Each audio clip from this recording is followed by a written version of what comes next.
The Pixel 9 Pro XL sets new records for having the brightest screen around and has the longest battery life in a Pixel, but the minor camera and processing performance leaves more to be desired, especially when it's $100 more.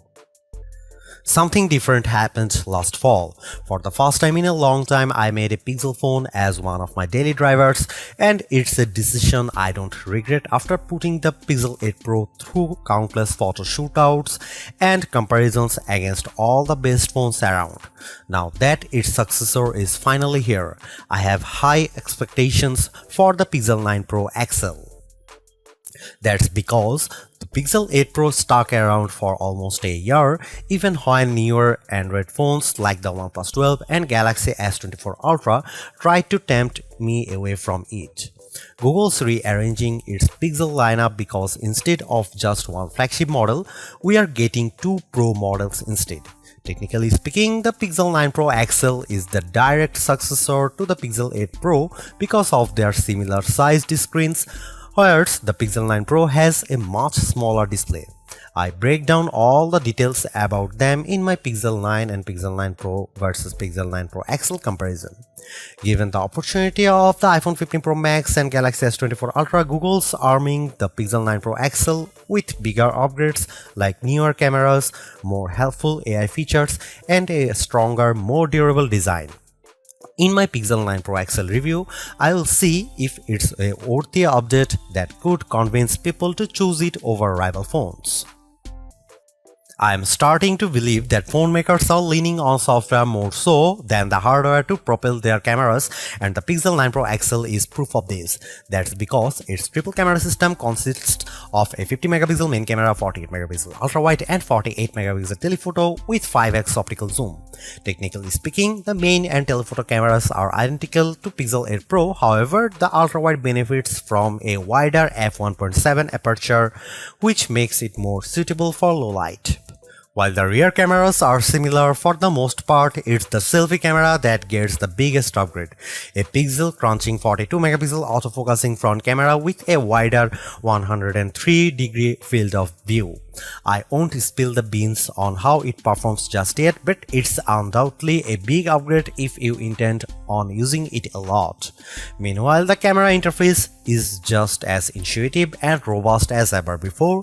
Since it's a Pro model, shutterbugs like myself appreciate the Pro controls that let me dial in a few of the camera settings manually. The only new changes include the Add Me feature, which leans on AR guidance to let the photographer be included in the shot along with how panoramic photos are taken.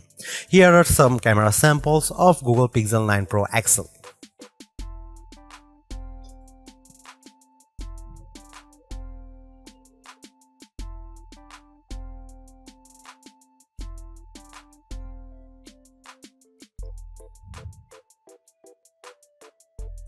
Another reason to choose the Pixel 9 Pro XL is because of its ability to shoot at up to 8K 30fps, whereas the previous Pixel 8 Pro caps out at 4K 60fps. On one hand, I like the extra utility of 8K recording because it gives me more playing zoom to edit videos by cropping them or adding digital pans or zooms in my video editing software, but you will need a high performance machine to handle them. While there are plenty of shooting modes and settings to adjust with video, like choosing between 24, 30 or 60 fps, it still lacks full manual controls to get me the look I really want to go after. Here are some video samples of Pixel 9 Pro XL.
Clearly, there are improvements with the Pixel 9 Pro XL. Apart from its brighter display and longer battery life, everything else about the Pixel 9 Pro XL feels like its modest upgrade at best, which is made tougher due to its $100 price increase. While the new AI features are helpful, I was hoping for bigger improvements around its camera and processing performance.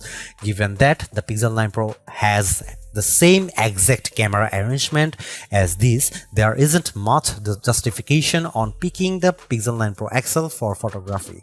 And compared to its direct rivals, the Galaxy S24 Ultra and iPhone 15 Pro Max, they definitely cost more but have better performance overall.